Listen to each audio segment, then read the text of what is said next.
I was praying that he would come back to life. 5, 4. Because he was still a person. Stop CPR. Did you ever get any training to recognize an inmate in medical distress? No.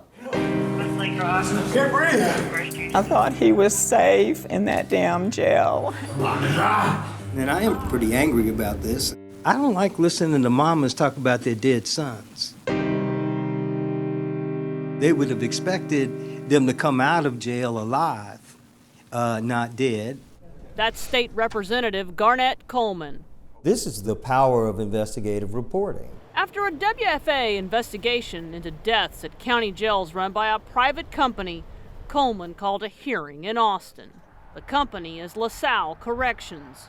It's about the quality of the people who work in the jail.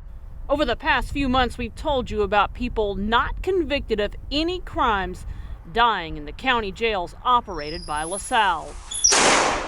Over and over, we found inexperienced and undertrained guards using too much force. He's turning a different color. And not asking for medical care in time. Our investigation found LaSalle is taking advantage of a loophole in state law, a law that actually allows guards to work under a temporary license with virtually no training for up to a year. Because of our reporting, that's about to change. Here is a first-hand account as to why. There's a lot of stuff that's going wrong in that place. Javier Marroquin worked for LaSalle at the Fannin County Jail for 5 months, the whole time under a temporary license. Continue for 1 minute 30 seconds. He was on duty this past November when he discovered inmate Paul Plecker in distress. Plecker had come into the jail with life-threatening medical problems and needed to be checked often. Continue. Marroquin filmed as a nurse performed CPR. Come on, Plucker. That's his voice you hear. Did Paul Plecker have to die? No, he didn't. Who failed him? We all did. Marroquin says the jail was understaffed that night. A supervisor pulled him to another part of the jail to help out. As a result, he couldn't check on Plecker like he was supposed to. When I came back the next check, he was slouched over without life in him. He filled out paperwork saying the checks had occurred when they hadn't. He was fired for falsification of records. They kind of turned a blind eye to it, as long as the work is being done. Marroquin wasn't the only one undertrained in falsifying jail checks. We discovered it's a recurring issue at LaSalle's jails. Morgan Angerbauer's case also involved falsified jail checks. 1, 2, 3, 4. She was a lovely girl, full of spunk. A diabetic, she died without insulin at another LaSalle jail in Bowie County. How many SARS? She's dead right there.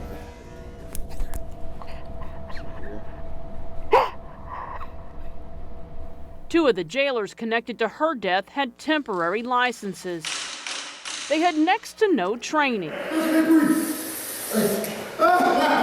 LaSalle jailers connected to the cases of these two young fathers also had temporary licenses and minimal training. Help! Both fathers died in their cells. Has anybody got a pulse on them? Both were at the jail after being picked up for minor offenses. The families have sued LaSalle, partly blaming the company's lack of training for the death of their loved ones. How many more are they going to be allowed to kill and get away with it? We want to get our people trained. We caught up with LaSalle's top executive last month in Austin, Mr. Cooper. to ask him why so many of his facilities operate with large numbers of undertrained jailers. Because the law allows it. We're happy to follow the law. If they change the law, we'll follow the law. LaSalle is not alone.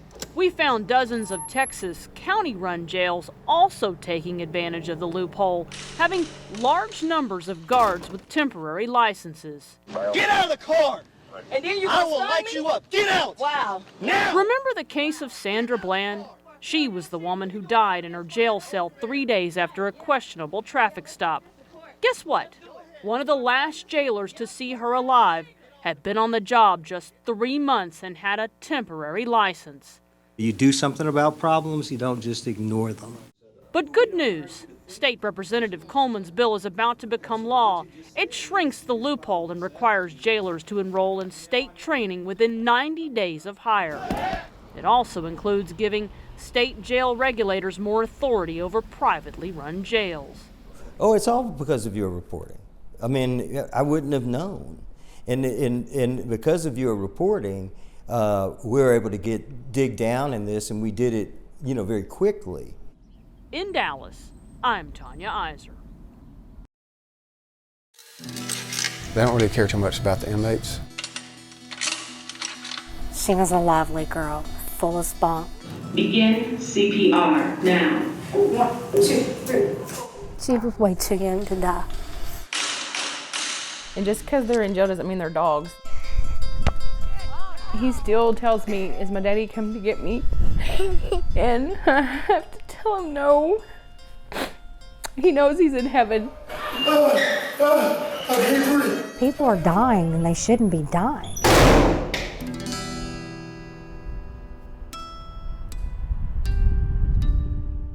You just listened to the voices of those who say a company called LaSalle Corrections ignored pleas for medical attention. All 3 of these people died in jails run by LaSalle, a private for-profit company.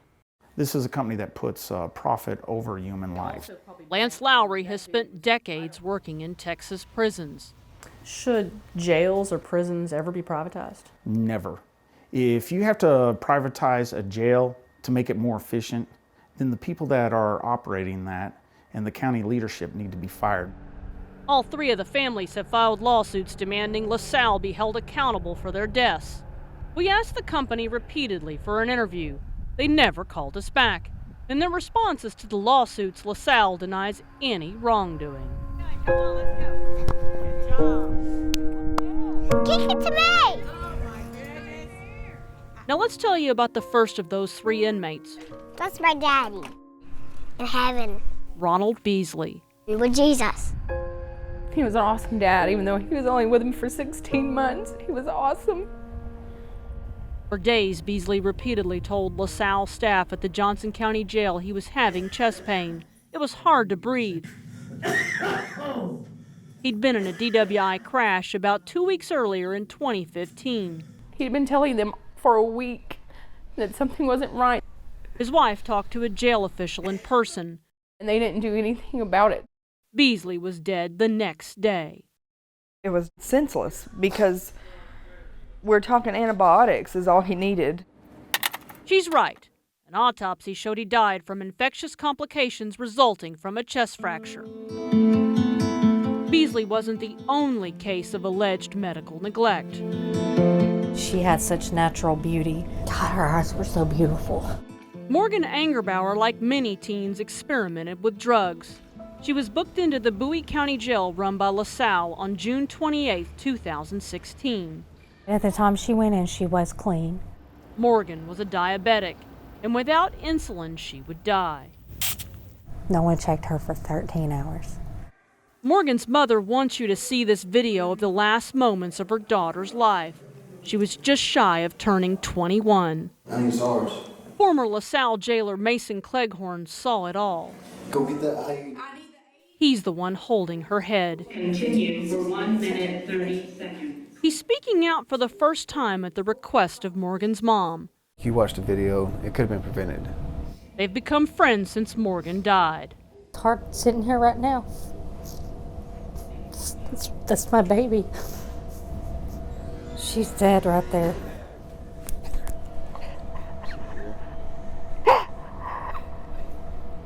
Morgan's autopsy showed she had no illegal drugs in her system. What I've learned with up there's a lot of people that play possum. In police interviews, the nurse admitted she refused Morgan's request to go to medical. I told her no, because that's not how it works. She basically let Morgan die. The nurse was later convicted of negligent homicide. 1 year earlier, same jail, a different tragedy. Why should people care about Michael Sabby?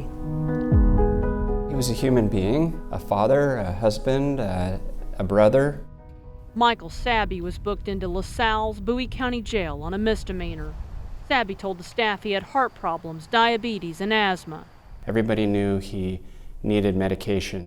Eric Hypt represents Sabby's widow. Instead of helping Sabby, LaSalle guards wrote him up, accusing him of faking his illness.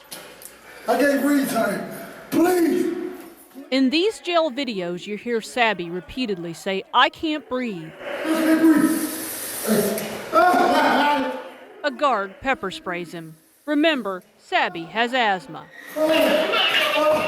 Guards take him to the nurse. Her exam literally lasted less than 1 minute. I'm sorry. Okay. Instead of medicine, LaSalle jailers give him a shower. They take him back to his cell, where they leave him.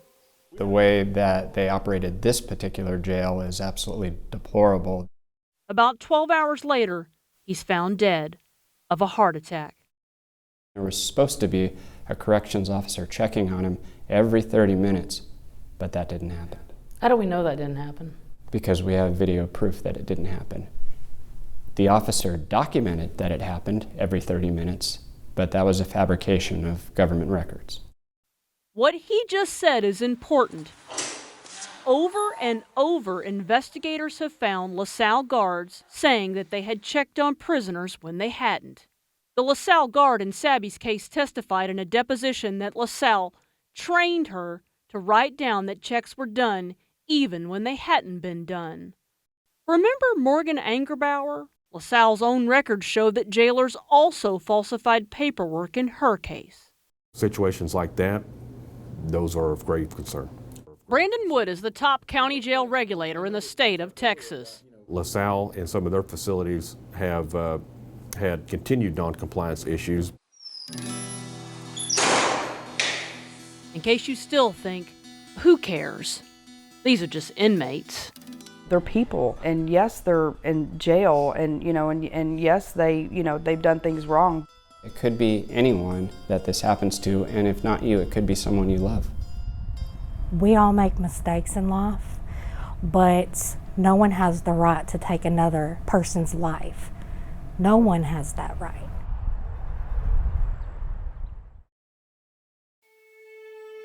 These deaths are preventable. All it takes is training. It was a horrible thing. They took someone that was bigger than life and meant so much to us. Can't breathe. I thought he was safe in that damn jail. Stop resisting. It's upsetting to hear somebody that you clearly love beg for his life.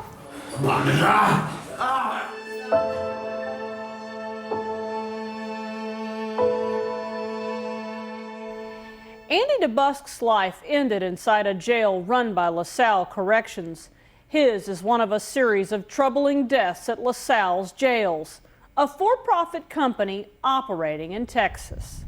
I normally wipe off the headstone, rub his face like he's here. DeBusk's family readily acknowledges Andy struggled with drugs and alcohol. And we say that we love you. But to them, he was a dad who went to ball games. 1.5? And more than anything, 2.5. Do it. he loved making his family smile. This is a picture on Easter. He was always an Easter bunny. He cared enough for our family to put on the costume and everything and make everyone happy. In 2016, DeBusk's family was home opening Christmas presents when the call came. Nothing will ever bring Peyton's dad back or my son. DeBusk's family wants you to see Andy's final moments filmed at the Parker County Jail. Help! He was in on an assault charge. I can't breathe. He's been pepper sprayed. Guards carry him down the hall in a hog-tie position to a padded cell. He's turning a different color. His face is purple and gray, and look how they've left him laying, even though the company's own policy says inmates shall never be placed face down. Clear out. Guards leave him in his cell. Are they calling 911? And then 5 minutes later, Has anybody got a pulse on him? an autopsy concluded that the physical force played a role in his death. They're supposed to be responsible for people's lives. There's clearly a lack of training. They have no idea what they were doing. Lance Lowry is a jail expert. Both the officers have their knees in his back. That's a big no-no. He pointed out problems in the videos. Stop moving! When a person's not able to get air, they're gonna be combative. He's not faking anything. This is amateur hour when it comes to correctional practices. Amateur hour indeed. The state says no training is required to start working in a jail. None. Wait till you see what our investigation found next. We told you about the death of an inmate in the Parker County Jail. It's run by LaSalle Corrections, a private for-profit company. The question now, is this company cutting corners on the training of its guards? Danielle Cacho is a former LaSalle jailer. They have a revolving door of corrections officers.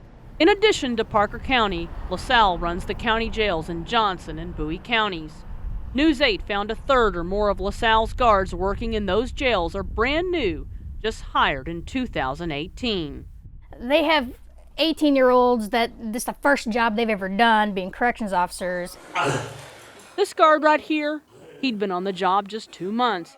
He had no prior experience working in jails.